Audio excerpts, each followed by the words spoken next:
ये है शरारत के देवता लोकी का मास्क। एक लड़का दावा करता है कि अगर ये मास्क पहन लो तो सुपर पावर मिल जाती है और तुम्हारा रूप बदल जाता है, लेकिन जो होता है वो सुनकर हंसी भी आएगी और तरस भी।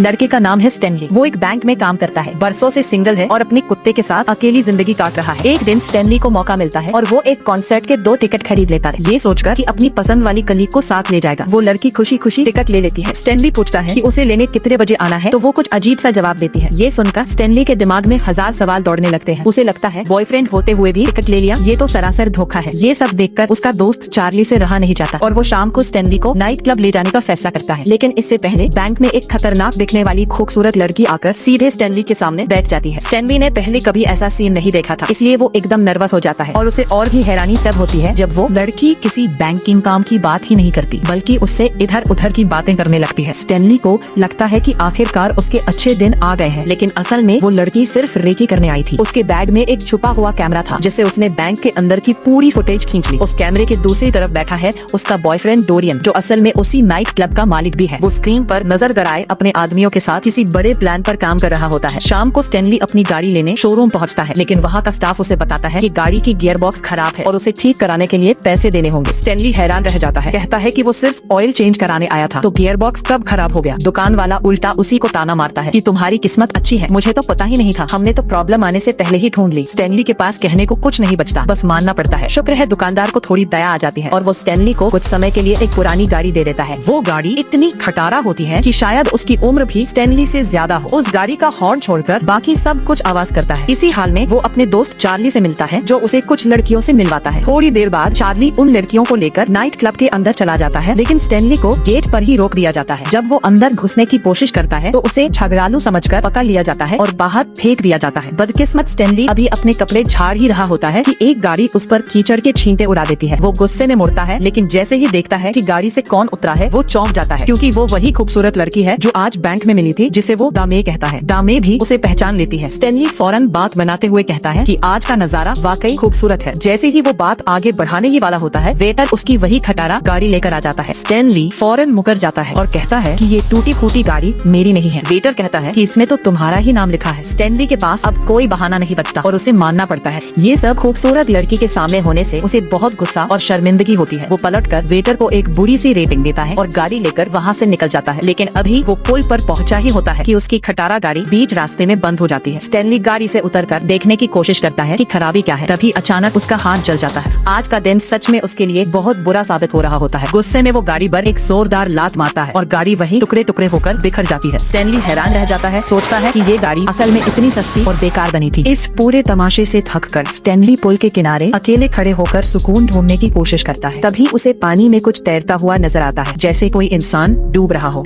वो फौरन बचाने के लिए पानी में कूद पड़ता है, लेकिन पास जाकर पता चलता है कि वो कोई इंसान नहीं बल्कि एक चांदी जैसा चमकता मास्क है। स्टैनली उस मास्क को उठाकर अपने कमरे ले आता है। जैसे ही वो उसे देखता है, मास्क में से एक हरी चमक निकलती है, मानो कोई रहस्यमयी ताकत उसे बुला रही हो, उसे वो मास्क पहनने के लिए ललचा रही हो। और जैसे ही वो उसे पहनता है, मास्क में हलचल शुरू हो जाती है। जादू का एक जोरदार भंवर घूमने के बाद स्टैनली एक हरे सिर वाले अजीब जीव में बदल जाता है। इस पल उसके मन में दबी हुई सारी इच्छाएं बेहद बढ़ जाती हैं और वो तय करता है कि आज वो सब करेगा जो पहले करना चाहता था लेकिन हिम्मत नहीं कर पाता था। रास्ते में जब वो मैनेजर के कमरे के पास से गुजरता है तो बहुत सावधानी से चलता रहे ताकि मैनेजर की नींद न टूटे। लेकिन ठीक उसी वक्त उसकी जेब में रखा अलार्म बज उठता है। गुस्से में स्टैनली जेब से एक बड़ा सा हथौड़ा निकालकर अलार्म पर दे मारता है।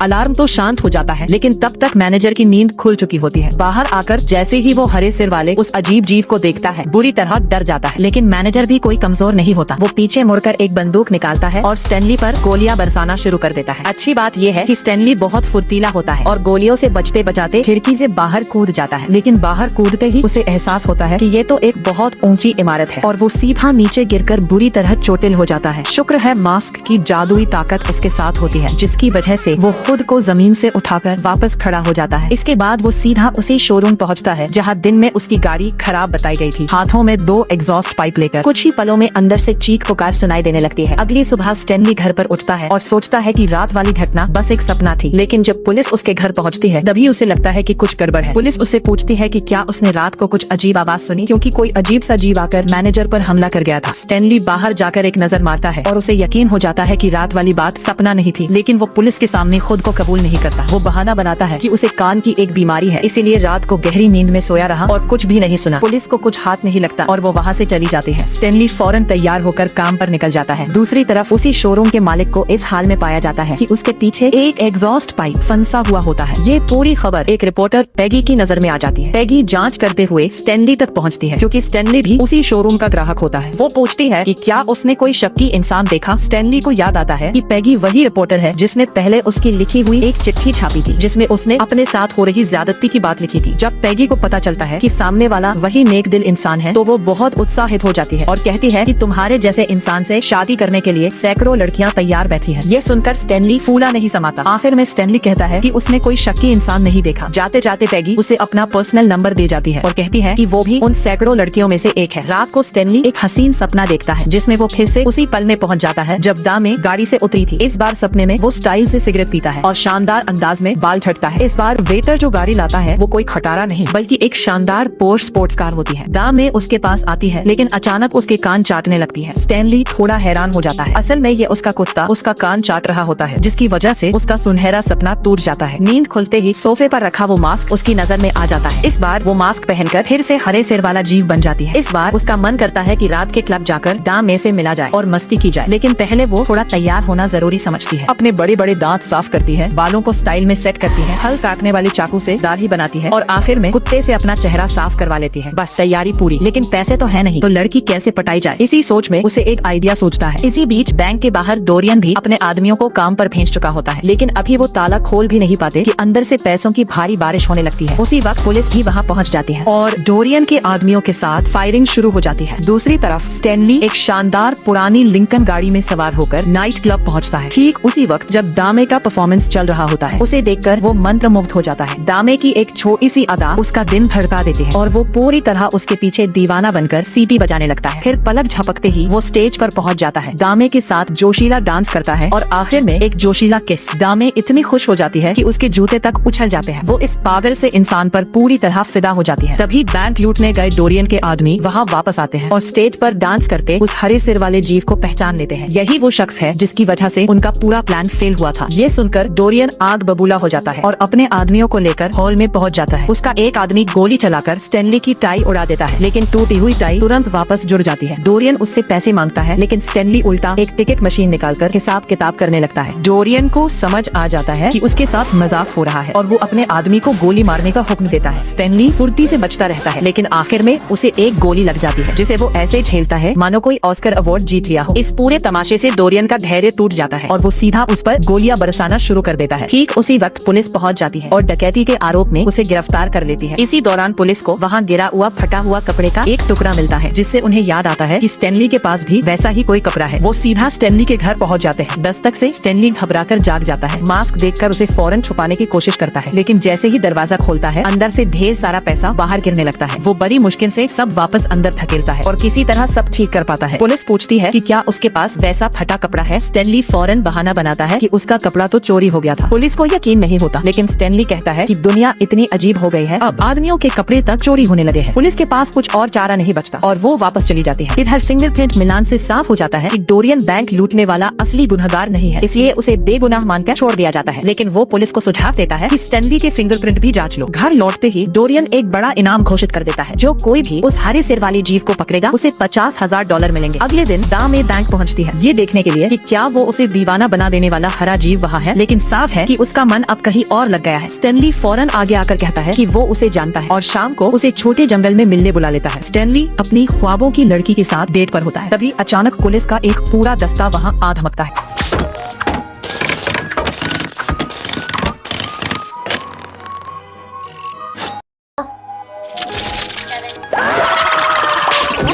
कुछ ही पलों में वो पूरी बिल्डिंग को घेर लेते हैं और दरवाजे सील कर देते हैं। अब पीछे मुड़ने का कोई रास्ता नहीं बचता, लेकिन स्टैनली जरा भी घबराता नहीं, बल्कि वही डांस करना शुरू कर देता है। और कमाल की बात, उसके साथ पुलिस वाले भी थिरकने लगते हैं। इसी हलचल का फायदा उठाकर वो वहाँ से भाग निकलता है। रास्ते में दा मे को डराते हुए उसे चुप रहने का इशारा करता है और आखिरकार बाहर निकल जाता है। बाहर आते ही वो मास्क उतार देता है। वो अभी सोच ही रहा होता है कि कहा जाए, तभी उसकी दीवानी पैगी गाड़ी से आवाज लगाती है। स्टैनली फौरन उसकी गाड़ी में बैठ जाता है। पैगी उसे बहुत सारी हौसला बढ़ाने वाली बातें कहती है, जिससे स्टैनली भावुक हो जाता है। लेकिन अगले ही पल कहानी में एक जबरदस्त मोड़ आता है। डोरियन अपने आदमियों के साथ वहाँ पहुँच जाता है। असल में पैगी ने $50,000 के लालच में स्टैनली को धोखा दे दिया होता है। सच में चाहे वक्त कोई भी हो, पैसे का जादू हमेशा काम कर जाता है। इसके बाद डोरियन खुद वो मास्क पहन लेता है। बिजली जैसी एक चमक के बाद वो एक बेहद बदसूरत जीव में बदल जाता है। लेकिन मिली हुई ताकत से वो बहुत खुश हो जाता है। वो अपने आदमियों को स्टैनली के घर भेजता है ताकि छुपाया हुआ पैसा वापस लाया जा सके। जाते वक्त स्टैनली का कुत्ता देखता है कि उसका मालिक पकड़ा जा रहा है, लेकिन वो बिना सोचे समझे झपटता नहीं, बल्कि चुपचाप गाड़ी के पीछे पीछे चल पड़ता है। कुछ देर बाद स्टैनली को पुलिस के हवाले कर जेल में बंद कर दिया जाता है। बाहर सिर्फ उसका कुत्ता उसका साथ देता है। इसी दौरान दामे उससे मिलने जेल आती है और बताती है कि डोरियन एक चैरिटी इवेंट में गड़बड़ी करने वाला है और वो चाहती है कि स्टैनली किसी तरह उसे रोके। वो उसे एक किस भी देना चाहती है, लेकिन ठीक उसी वक्त मुलाकात का समय खत्म हो जाता है और दामे को जाना पड़ता है। स्टैनली अभी आराम करने ही जा रहा होता है कि बाहर से दामे की चीख सुनाई देती है। पता चलता है कि डोरियन को उसके धोखे का पता चल गया है और उसने आदमी भेजकर उसे पकड़वा लिया है। स्टैनली फौरन जेलर को मदद के लिए आवाज लगाता है, लेकिन जेलर गहरी नींद में है, सोया रहता है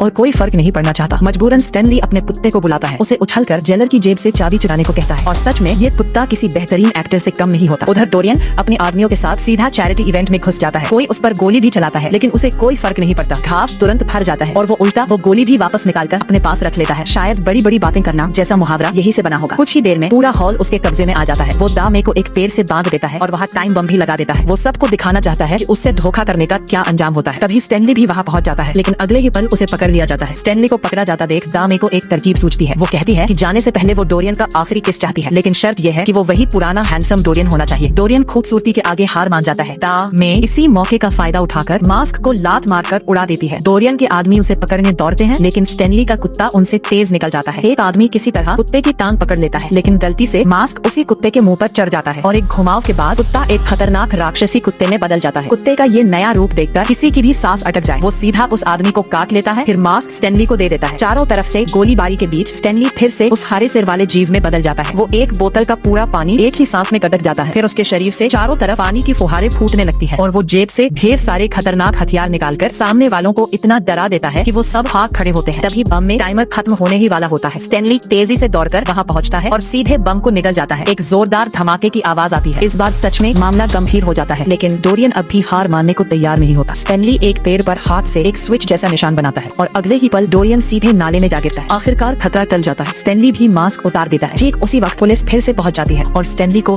गिरफ्तार करने की कोशिश करती है, लेकिन तभी मेयर बीच में आकर उन्हें रोक देते हैं। मेयर कहते हैं कि उन्होंने अपनी आंखों से देखा है कि असली मास्क वाला अपराधी डोरियन था और स्टैनली तो एक हीरो है। इस तरह स्टैनली आजाद हो जाता है और द मे के साथ खुशहाल जिंदगी बिताने लगता है। आखिर में वो उस मास्क को हमेशा के लिए एक बक्से में बंद करके रख देता है। ये फिल्म एक क्लासिक कॉमेडी फिल्म है और मशहूर कॉमेडियन जिम कैरी की सबसे बेहतरीन फिल्मों में से एक मानी जाती है। इन्हें अक्सर अमेरिका का मिथुन चक्रवर्ती भी कहा जाता है। यकीनन बहुत सारे लोगों ने ये फिल्म देखी होगी। अगर आपने देखी है और पसंद आई है तो कमेंट में बताना। देखिए कितने लोगों की पसंद हमसे मिलती है। तो दोस्तों इस एपिसोड में बस इतना ही।